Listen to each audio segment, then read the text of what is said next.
I think entered or are entering another period of economic flux.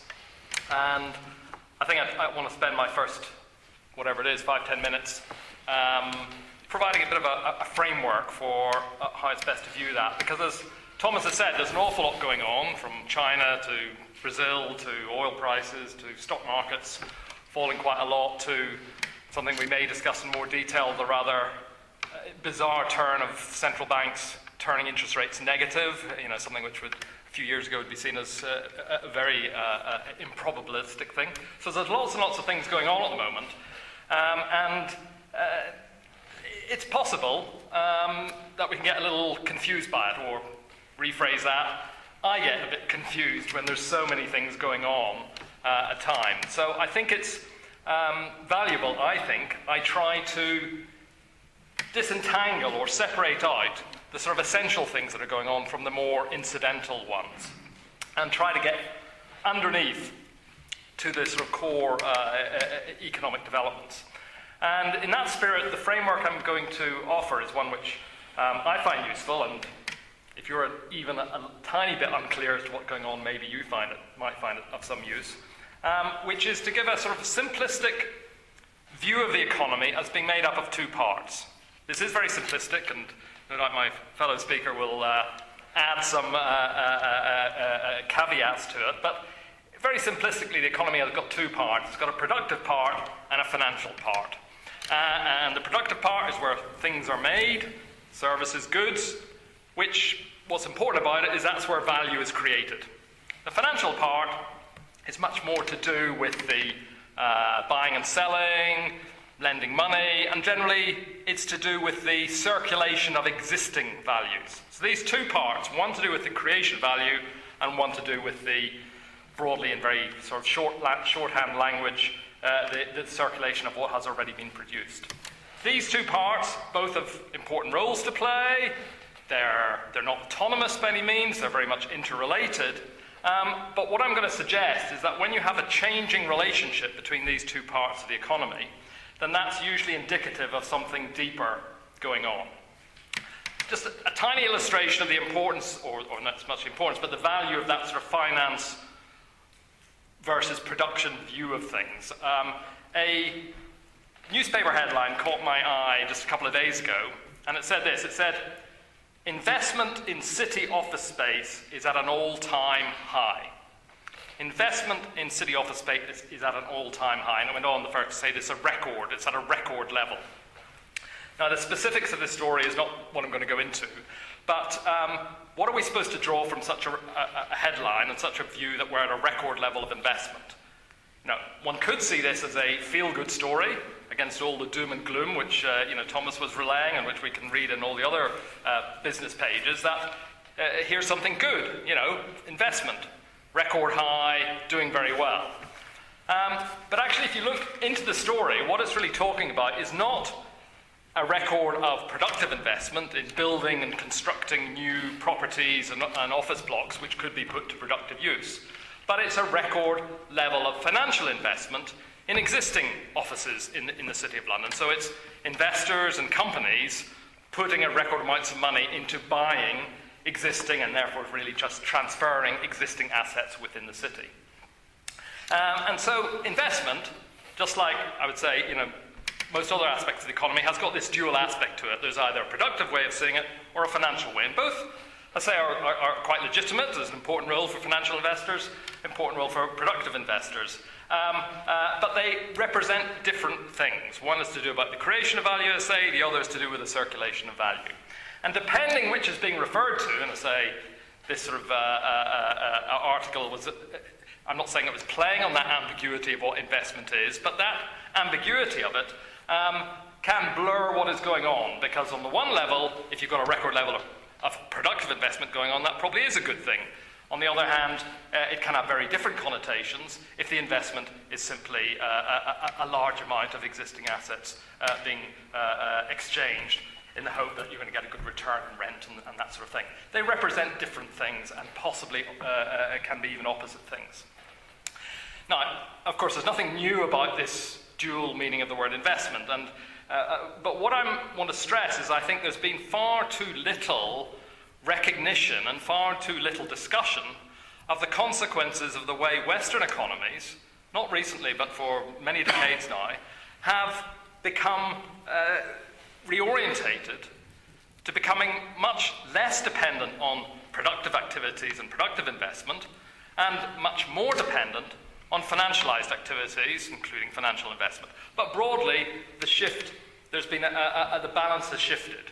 And that's something which I think has got much more profound consequences than is generally recognized in the commentary on what is going on. But I think that provides, if we can see that simplistic division of different things going on, production going on and finance going on, and look at the relationship to them, I think it does unfold some of the things which are happening. As I've already said, this is not new in terms of this distinction between the two. I think we may agree, may disagree. I think it goes back to really the 1970s. You can see it, but particularly in the 1980s, where there has been a reorientation more to financialized activities from productive activities. But there's a potential problem here. Not because the two things don't have a purpose in a modern economy, but because if they get out of sync, if the financial side gets out of sync with the productive side, then that creates the potential for problems, for economic problems, and possibly that, I'll be suggesting, possibly something to do with that is to do with the turmoil that we're seeing today. Because ultimately, all those financial activities, those financial investments, such as the people buying, the office blocks in the City of London, they are expecting a financial return. And ultimately, that financial return has to come out of value which is being created somewhere, I'm suggesting. And so if you don't have enough productive activity going on, if you don't have enough productive investment and high-quality production on the back of that, of producing goods and services efficiently, you're not going to have enough value being created to be able to afford to consistently and on a persistent basis pay the return to those financial investors. There's a mismatch will take place if the two things are out of sync in too big a way. And that broadly is, I think, where we not are today, but where we have been increasingly over the last few decades. So that's the framework I'm suggesting. There's too little production and too much of the financialized activities in place of that. And when this happens, what we also get, which I think we'll probably all be familiar with seeing, what we also get is a much greater reliance upon debt. Because if you've not got enough new values being created today, then a lot of the activity going on, financial and productive activity, which still exists, a lot of that is based not on the reinvestment of the new values which are being created, but a lot of it is based on debt. And that's why in this thing which I and others would call an increasingly financialized economy, it's also simultaneously a debt economy. And we may agree on this, I think we can see the takeoff of debt beginning there's some of it in the late 1970s, there's a recycling of petrodollars and all that was going on, but mainly it's from middle of the 1980s, where we've seen an increase in debt, initially in private debt, in going into household debt, then corporate debt, and more recently, much more in terms of public debt. But there has been this steady increase in all forms of activity relying upon, not in some way using the foundation of the new values out of production, but are relying on borrowing and leveraging, as it's called, and greater indebtedness. And that is, I think, an underpinning to the potential sources of instability which we're seeing on today. So moving on to today's, what I see as a return of flux in the economy, what we're seeing, I think, is the beginnings of some of the limitations of the way that financialized economy can help to make everything look as if it's doing okay. Because in this uneven sort of dual world, very simplistic world of counterposing production to finance, in that world, for long periods of time, the financialized part of the economy can prop up the rest of the economy and make things look pretty okay. People may know that the period between the sort of late 80s, the early 90s, through to the 2008 crash, a lot of people, particularly America, describe this as the Great Moderation.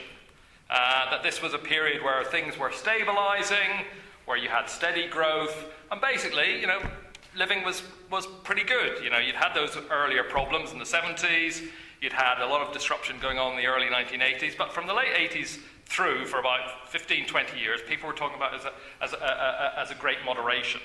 And that, I think, is testimony to the relative success of a debt economy, a financialized economy, to be able to keep things looking shipshape, but at the expense of building up debt all the time that was taking place. But that also means, I think, there was a sort of a return to that relative stability since about 2010 to 2011. After the turmoil of that Thomas was describing, the 2008 crash and the recessions which ensued from that, it appeared that things were getting back to normal. Even if you look back in the newspapers, just before Christmas, you'll see a whole lot of people making their projections, economists and analysts and financial practitioners and others, making their predictions for the next year. And they were generally pretty bullish, generally saying, the British economy is strengthening. It's had 3% growth for the last sort of 18, 24 months. That's likely to continue. The American economy doing pretty well as well. You can see, the employment figures, number of new jobs were on a fairly consistent level. Even people were saying the Eurozone, countries had sort of put the Greek debt crisis behind it, and you're beginning to see not 2-3%, but 0.5% or 1%, but better than it was. So the general view that the economy was doing pretty well, and then of course those predictions of a benign future, once they get back to their desks on whatever it was, 4th of January, everything begins to fall apart. But what I'm saying is that for a long time, that financialized economy really does create an appearance and a reality that things are doing okay, until, of course, it stops.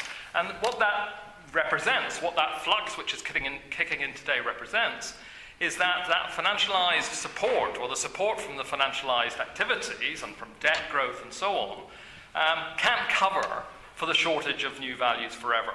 A number of limitations come to the fore. I see them as sort of three classes of limitations of the financialized economy.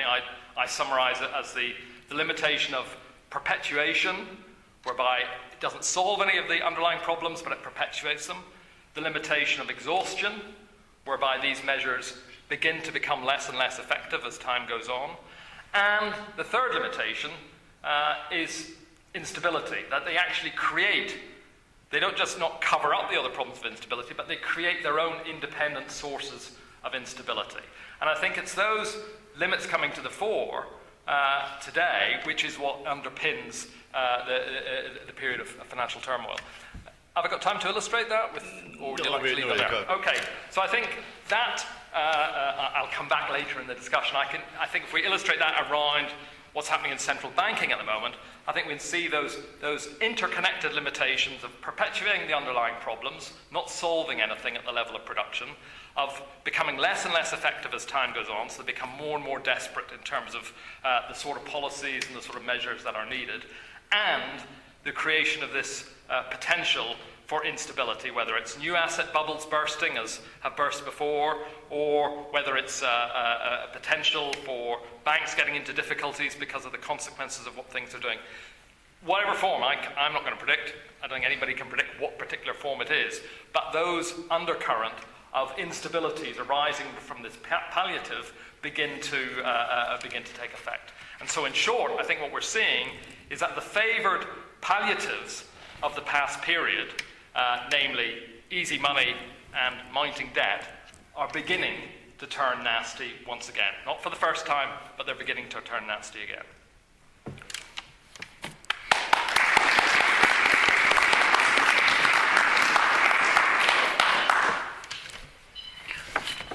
Okay? Yep. Yeah. Okay, I will tell my own story and then we can match up later on. I've written a book which is one word titled Hubris, and the subtitle is Why Economists Fail to Predict the Recession and How to Avoid the Next one.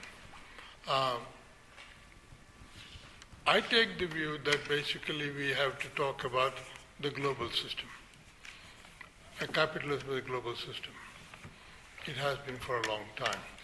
It deglobalizes and globalizes, but So one way to think about the recession, our current problem, is in a sort of long-run perspective. That between 1945 and about 1975, roughly speaking, the Western world had what was called the Keynesian Golden Age. Never before in the history of capitalism had there been such sustained economic growth with full employment, fairly low to moderate inflation until about halfway through.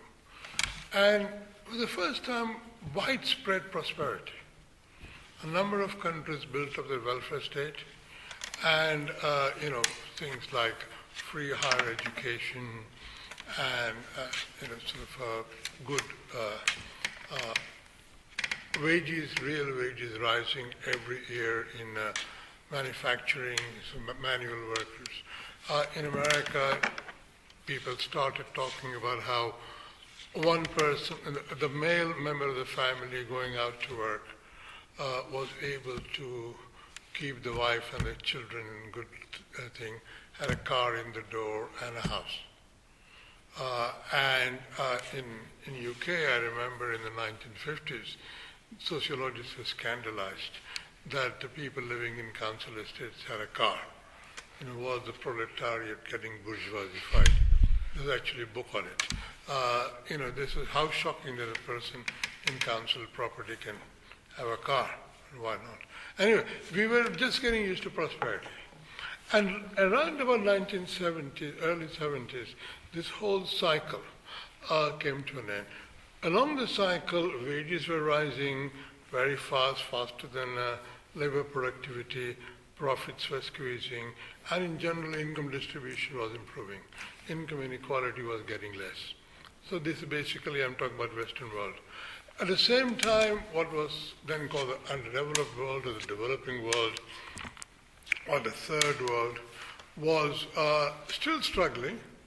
They were relying on foreign aid. They couldn't actually raise money on any market, and they were struggling exporting primary commodities, so on. Then there was the second world, which we have forgot. Second world had rejected capitalism. And first of all, the Soviet Union and China were the two original communist revolutions, and then there was the Eastern European part, which also, and basically their state ownership of means of production, more or less, a lot of public housing and so on. There was income inequality, but it was well hidden in terms of people with official status and more access to good things than others. But, and it was always thought at that time that the Soviet Union and that world would actually take over. That was the future. When I was brought up, when I grew up in India, we all believed that was the future. The Russians threw Sputnik. Nobody remembers Sputnik. But when Sputnik went up, the Americans were completely shocked. There was a Soviet had a dog called Laika in the Sputnik. And Samuelson, who was one of the great economists of our times, said in the 1960s that eventually Russia would surpass United States in productivity. I was a student in America, and there used to be a thing on a bus with Khrushchev saying, "We shall bury you," in a mountain of commodities. Now, in early 70s, there's a very big break in the system. And the big break comes, first of all, because the system was built, the post-war system was built on a kind of monetary arrangement in which the dollar was based on gold. Until the Second World War, there was something called gold standard. I won't go into, but there was currency stability. You could not actually print your own money because your money had to relate to the amount of gold you had. And countries did not have monetary sovereignty. Countries couldn't just print their own money. There was all sorts of systems. And in 1945, to manage the transition, gold standard had broken down. They said the dollar will guarantee, the Americans will guarantee that at $35 to an ounce, they will sell gold officially between countries to settle any balance of payments differences. So if somebody had a surplus claim against America, they didn't want to have just have dollar credits, they could get gold. It was sort of innocent. And America had full employment, it had begun to have inflation, when it was fighting the Vietnam War, and Lyndon Johnson tried to build a great society, which is kind of welfare state by American standards, much less in America. Anyway, America went into huge balance of payments deficit, and finally decided that they were not going to guarantee to sell gold at $35 an ounce. They went off the gold standard. At that stage, a whole new thing appeared for the first time in at least modern economic history, that countries began free to print their own money. Before that, there used to be all sorts of beliefs that there was unemployment because the bankers would not print enough money, somebody was restricted. No, each government could print money. And of course, inflation exploded because 2 years after that episode, August the 15th, 1971, when America went off the gold standard, the oil price quadrupled from $3 a barrel to $12 a barrel, or $12 or whatever it was. Yes, whatever it is right now at $30 and used to be $100. Now, the inflation that this caused for the developed economies, because they had all become very energy intensive in their production. Oil had not changed in price for 40 years, very energy intensive, plus full employment, costs were very high. And the big crisis of Western world starts then, because a lot of manufacturing just stopped being profitable for the Western countries. And just at that time, the developing world, especially in Asia, had come to the sort of maturity where they could take over the production of simple manufactured goods. So more, and of course by that time we had ComSat, communication satellite, we had container ships, and we had sort of a very primitive form of computerized management, CAD-CAM, computer-aided design, computer-aided management. So you could transfer production to, say, Korea. You could have all the decisions made here and the actual manufacturing done there. And the production process was simple enough, so it didn't need high skill for people to start doing it. And so the Western economies were hollowed out. They were hollowed out because they could not actually compete in terms of selling manufacturers. And people who used to have good jobs, especially skilled manual, skilled or semi-skilled manual workers, mainly men, suddenly no longer had good jobs. Some of them went, at least in Europe, because the welfare state was good, they went on long-term unemployment. Or they went into service sector jobs. In America, there was no welfare state, so a lot of them went into service sector jobs. And service sector jobs were typically less well paid, and they were more insecure. And very often you found that both members of the family had to go out to work to make as much as you used to do with one job. And so Western economies had high-tech manufacturing, which took highly skilled labor, aerospace, pharmaceuticals, things like that. And of course, there are a lot of. Now, this transformation between sort of mid-70s to about late 80s, there was, it was called stagflation, it was called, long recession, whatever it was. But the good old Keynesian disappeared. And we were fighting inflation. Monetarism was important. We had to fight inflation. We had to control money supply. We had to cut public expenditure, Thatcherism, Reaganism, whatever else it was. And we've all kind of lived through this. We've lived through all this. I'm not talking anything new. And sort of the idea among economists was the kind of thing we believed in 50s and 60s, that public spending was a good thing. If you're unemployment, just spend more money, increase government debt, and it'll all get paid back. That all those things got, disagreed upon because no, inflation matters more than it. And as Phil was saying, the great moderation was that among economists, there was a grand truce. They finally stopped quarreling with each other and decided that money supply had to be controlled by the central bank. You see, because once you went to the gold standard, no country knew how much money to print. What was the rule? What was the monetary rule? Well, the rule was you keep inflation under control. How do you do that? You make central bank independent. Central banks can be trusted. Governments can't be trusted. Governments will always print money, given half a chance, because politicians want to be popular. Bankers don't have to be popular. Central bankers especially. So so central bank had to control money supply, keep inflation low, and governments had to balance their budget more or less, if not year by year, on the long run, and keep the debt income ratio under control. The whole Eurozone system has been built on the idea that governments can't have more than 2% deficit at any time, it must balance. The debt GDP ratio mustn't go above a certain value, 40%. And government within the Eurozone, no government has control over its money supply or its exchange rate, and its budget is supposed to be restricted. And we all thought this was the way to. And again, as Phil was between 1990 and 2008, we had a continuous and unprecedented boom.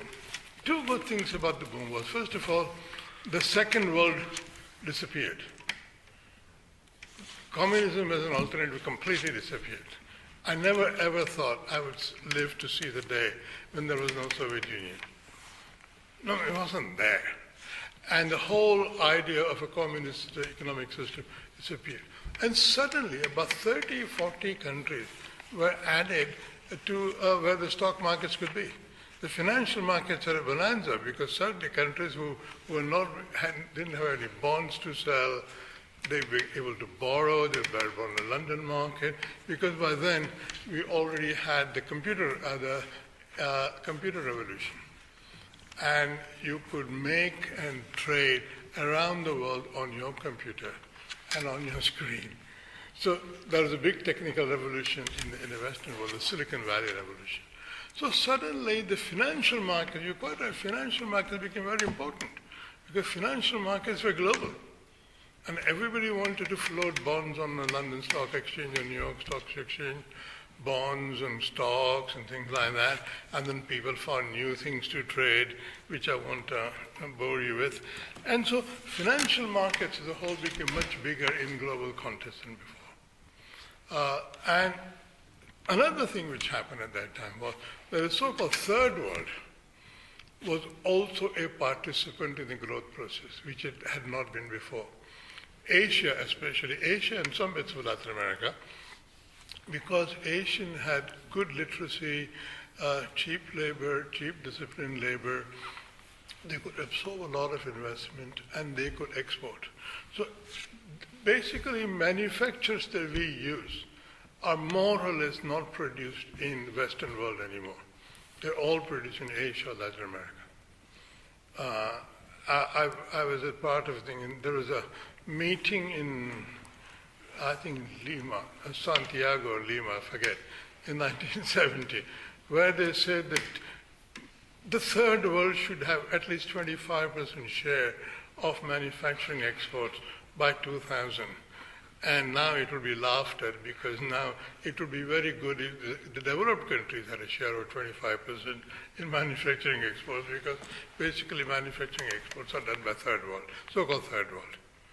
And so the globalization was a specialization.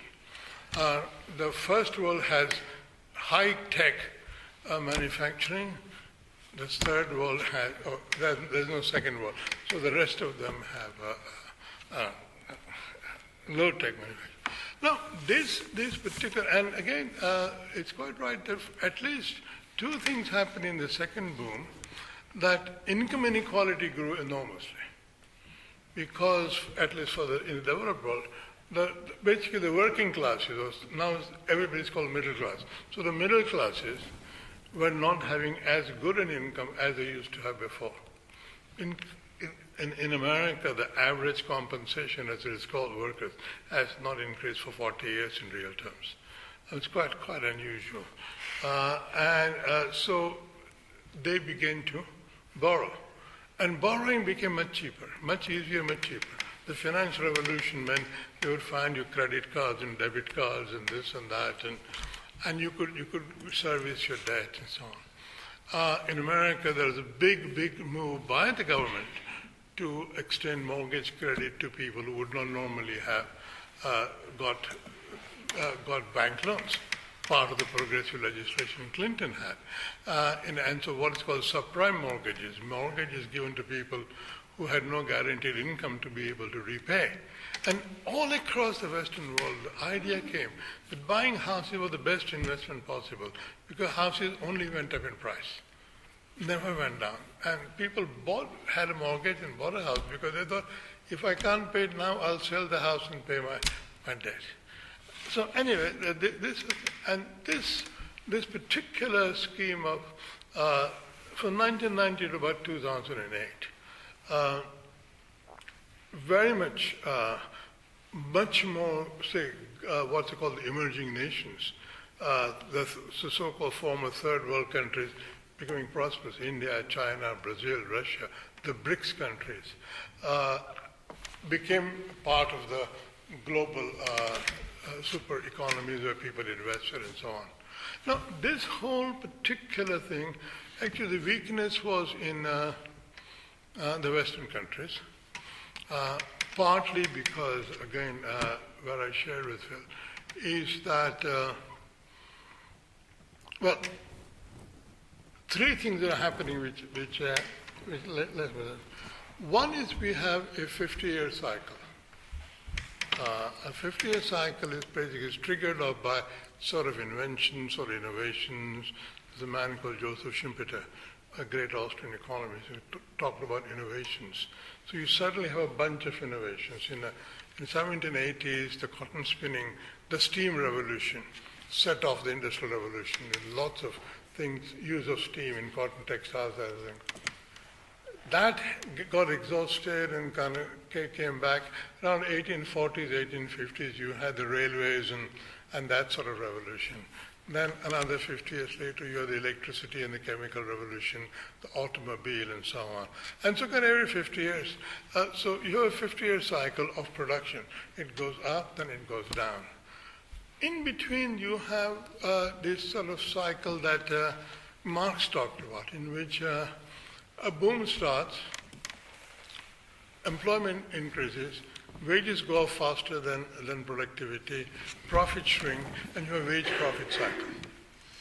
And lastly, you have this very peculiar thing which we have all the time, is that if interest rates are too low, people borrow a lot because they can make money by reinvesting in the borrowing. That cycle always overruns itself, and eventually people borrow too much and asset prices fall, they go bankrupt. And so these three things, weave into each other. And in the most recent cycle, what had happened that we haven't had the next technological revolution yet. We had a Silicon Valley in the 70s and early 80s. We haven't had a big revolution since. So that thing was being exhausted. The wage profit cycle was actually very much in favor of profits in the Western world and less so in the rest of the world. But the wages being low led to indebtedness of households. And then people, because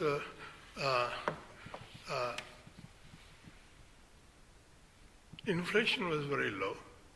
Inflation was low actually not because bankers were very clever, but because the Asians were selling manufactures to the Western world at cheap prices. Inflation used to be a part of our lives because manufacturing goods used to be very expensive. Suddenly, 400 million more workers came onto the scene doing manufacturing, and with low wages, manufacturing prices collapsed. And all those things meant inflation was low, and people don't think globally. So each country in the developed world thought it's our clever financial regulations, our clever central bankers who are delivering us low inflation, good growth, despite low interest rates, and let interest rates remain low. And so anyway, that led to the subprime mortgage boom. People made foolish investments, and the whole thing crashed in 2008. Now, my view is that if that was the boom period between 1990 and 2008, I'm kind of running this idea that there are 50-year cycles, and we are in the downward phase of a 25-year-old cycle, and we are only 1/3 of the way through it. So there is another 10 years of very low output, very low inflation left yet to go. And actually what's interesting is that there is a discussion of this now. You know, some old ideas are coming back. If any of you know a magazine called Foreign Affairs, there is an article in it by a man called Larry Summers, who was a prominent economist in America. An idea is called secular stagnation.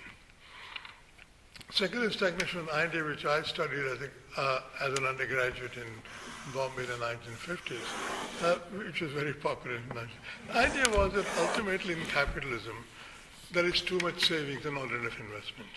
It's too much savings because the rich save too much. And as income inequality grows, the rich save too much, and there are not enough investment opportunities to take over that savings, and therefore, there is depression in the economy.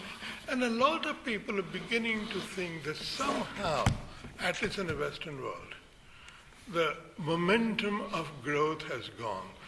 There is no new technological progress going on, productivity growth is slowing down, and there is excess of savings, inequality is very grown.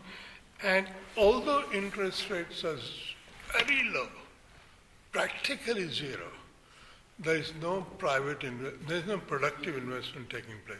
A lot of buying and selling of existing stocks and shares. Now, the bad news is that we may not be out of this. From 2008, we may have to wait. My guess is good anyway. We may be here till late 2020s, or we may not.